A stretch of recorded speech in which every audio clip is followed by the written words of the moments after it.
Powered by the Montana Television Network. This is the 10 o'clock news on Q2, Montana's news leader. Good evening and thanks for joining us on this Friday. I'm Russ Riesinger. Governor Steve Bullock saying all Montanans must sacrifice to prevent the spread of COVID-19, and that's likely going to mean more time at home. The governor says he will likely extend the stay-at-home order for another 2 weeks across the state. That as National Guard members begin screening and testing travelers at our airports and train stations. The governor expressing that all generations, including younger people, need to stay home. He pointed out in Gallatin County, which now has more than 100 cases, more than 72 are people under the age of 60. And he says although staying home may seem basic and mundane, it's absolutely critical we do so. I can't stress enough that every step that Montanans take now and in the following weeks will make all the difference in managing through this health crisis. And I should note, I also say in the following weeks that note that the directives, the vast majority of the directives that we've put in place are set to expire next Friday, April 10th. While we haven't done it yet, I do anticipate that we'll be extending those orders. The governor says he expects to announce the stay-at-home extension early next week. That extension potentially running for another 2 weeks through April 24th. And over in Wyoming, Governor Mark Gordon has extended school closures through the end of April now. Well, Governor Bullock also covered a number of other issues at today's news conference. Q2's Jay Cohn joins us tonight with more on that. In addition to encouraging Montanans to stay home to prevent the community spread of the COVID-19 virus, the governor did outline specific measures the state is taking to ensure that Montanans in need are taken care of. As we continue to do everything possible to protect Montanans from the spread of the virus, making sure that children and families in our state don't go hungry is a crucial priority. No Montanan should have to worry about putting food on the table for themselves and their families, especially during a global pandemic. I'd like to share several steps that we're taking to ensure food security for those Montana families in need during the state of emergency. Bullock said Montana is beefing up its federal supplies for food pantries and senior centers and was doing everything in its power to make sure citizens in need get the maximum available food assistance. Other issues the governor was asked about today: was he considering postponing the June 2nd primary? The governor said no. All 56 counties, he said, have decided to go with mail ballots. Was he considering stopping all commercial flights into the state? No, he said that would not make sense for any state, but he did point out anyone arriving in Montana for non-work reasons is subject to a 14-day quarantine. And is he concerned about Keystone Pipeline workers increasing the health risk in rural communities? Bullock says he's in fact had a conversation with the Premier of Alberta about that, but pipeline construction is considered an essential activity. And the company involved, TC Energy, he said, is taking additional steps to isolate its work crews. On a lighter note, the governor also said all this discussion of social distancing has led to some creative ways to determine just how far is 6 feet apart. The governor said it's about the length of 2 shopping carts or 6 growlers from your favorite local craft brewery put end to end. You get the idea. From the Billings Heights, I'm Jay Cohn reporting for MTN News. All right, thanks a lot, Jay. Well, members of the National Guard branches deployed to Montana airports and train stations today. They're ordered to conduct voluntary temperature checks on passengers arriving into Montana from another state or country. According to the Pentagon, nearly 19,000 National Guard troops have been deployed across the country. Right here, we are just kind of assisting the state of Montana. We're assisting our community by offering people the opportunity to have their temperature taken and ask them a quick few questions.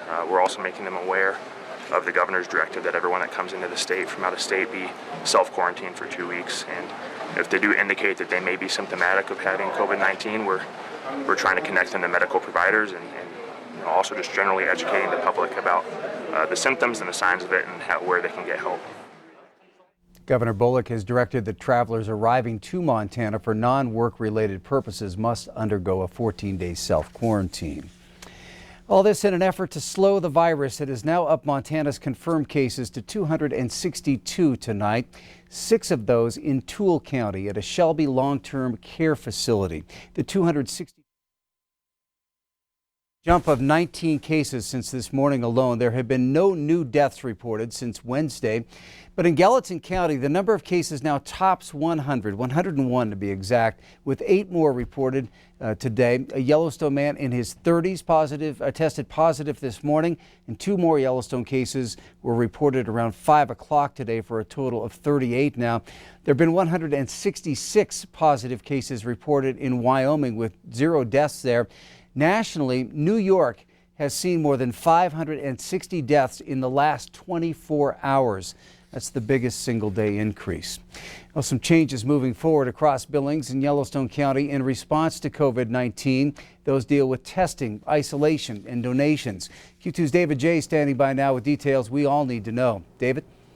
Russ, the Unified Health Command is helping in 3 areas: community care, community response, and economic recovery.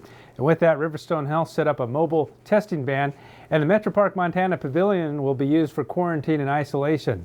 Yellowstone County DES Coordinator Casey Williams will work with Health Officer John Felton as a co-commander, and he talked about the site. This site, let me be clear, is not an overflow for homeless people. This is set up specifically for people who are asked to or ordered to isolate and quarantine who have nowhere else to do that. For those who have confirmed and suspected cases of COVID, before anybody is admitted to that site, there is a screening that goes on, a triage and testing procedure that goes on, and guides that will be temporarily housed in that location. It has security, it has staff.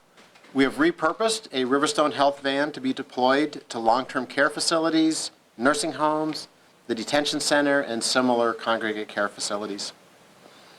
If a resident of one of these facilities has a physician order for COVID-19 testing, the facility in which they live places a call to Riverstone Health and requests that the mobile testing unit come to them. And the mayor and a commissioner also spoke with some positive words. We are coming together by staying apart, and it is working. The quiet of our streets is the sound of an effort to keep our physical distance. We're playing our part in something bigger, slowing the spread of the virus. We're saving lives and protecting our healthcare system. Driving here as I was coming down Broadwater Avenue, someone had made a handwritten sign. It said, "We will prevail, we got this." I don't think anybody could say it any better. This emergency will end, and we will get through it together. When we come out the other end, our community will be stronger than ever before. The Unified Health Command also said it will need volunteers with a healthcare background. Along with the isolation and quarantine site at the Montana Pavilion, the Metro's Sandstone building will be the place to drop off donations of medical supplies. A list of what is needed is in the story at ktpq.com. Russ? All right. Thank you, David. Wash your hands and don't touch your face. 2 important measures in keeping yourself safe. Studies have shown most people touch their faces a lot, an average of 23 times per hour. 44% of that includes contact with the eyes, nose, or mouth. But the one question on many minds right now, should we wear masks? And if we do they work? Today we spoke with Dr. Brad Fuller, and he explained that wearing a mask when out and about can help prevent the spread of germs. Masks have a very important role. Definitely the N95 masks should be saved for healthcare providers because those masks are more special and they help prevent the providers catching the virus. Those masks filter out the virus. The other masks that we see other people wearing, or the idea of scarves or something like that, that actually helps prevent those people from giving the virus to others that might be compromised. There may be a little bit of benefit from those people wearing those masks or scarves from inhaling some particulate matter that carries the virus. The CDC has been reviewing its guidance and concluded there is some value in wearing masks, even for people without symptoms. But masks are in short supply, so they're suggesting people make a cloth-based mask at home. Well, the $2 trillion coronavirus CARES package is already seeing some benefits here in Billings. Small businesses were officially allowed to apply this morning for part of the $350 billion in stimulus loans. Yellowstone Bank alone saw more than 200 applications, with Mountain Mud Espresso the first to be approved. Mountain Mud has 11 kiosks in Billings And owner Tanya Weinreis was diligent to apply as early as possible. Those loans are part of the Paycheck Protection Program, which allows businesses and most nonprofits to receive around 2.5 times their monthly payroll. The national guidelines were finalized late last night, which made today a historic one. There's no doubt about it. It's an extremely unusual banking day to have perhaps, I don't think it's an exaggeration to say we may have processed over 100 SBA loans today. You know, that's unheard of. The government, when they set this up, they're trying to make it streamlined so that lenders can get this stuff put together and get the funds put in the hands of the customers so they can get out there and take care of their employees and put it to work. It's going to be helping us to keep our staff working and employed. That's the big thing, just to be able to continue operating. My first loan was when I was a teenager. I got a Mustang, and I've had SBA loans for 20 years. So I think that the longevity in the relationship is just a blessing. All right, meteorologist Ed McIntosh joining us now with a look at weather. Things are warming up now, but boy, did they start out cold today. That's right. That mountain mud coffee would have been great. First thing in the day as we take a look, this is where the overnight lows ended up. 11 here in Billings. You can see a lot of single digits across northern and even southern Montana, northern Wyoming. Take a look at a couple of records or potential records from the last 24 hours. Billings yesterday only hit a high of 20 degrees. That tied the April 2nd record for the coldest daytime high. That time the record went back to 2002. Miles City this morning not only broke the record for the date, but that 2 above is the coldest reading that we've ever had for the month of April there in Sheridan, Wyoming, and Baker, both at 2 below first thing this morning. Closer look at the forecast coming up. All right, thank you, Ed. Some businesses that are still open are doing their part to give back to other organizations and nonprofits that the community depends on. Q2's Zoe Zandora tells us how Rimrock Subaru is doing its part in a big way.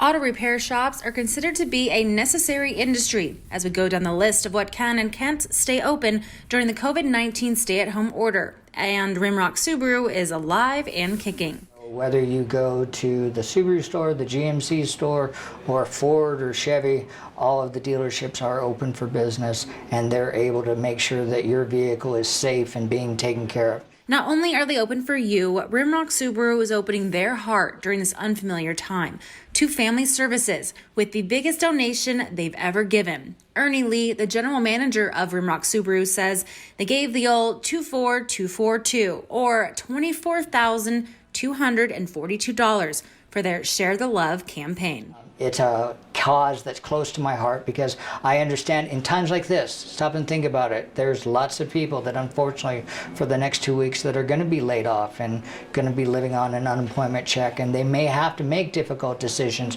such as, do I pay my rent, do I get my medicine, do I pay my heat, or do I eat? Family Services and so many other great charities give back to fill in the gaps in the community, and in times like these, help the region continue to move forward so we can all thrive. And that's why we've chose them, and this is our 13th year with them. I mean, truly, they're like family to me, and just to be able to give a little bit means a lot to me. And during this time, Lee says, embrace your family and be thankful for them, and says a little extra goes a long way. And just know that there are people in our community right now that are having a really, really tough time. And if you've got just a little extra, find that nonprofit and just give it. Give a little bit to the nonprofit, because whether it's the food bank or family service, Salvation Army, the shelter, they all need some help right now. And the next 2 weeks are going to be critical to them. In Billings, I'm Zoe Zandora. All right, thank you, Zoe. You may be finding it hard to stay active while under Montana's stay-at-home order.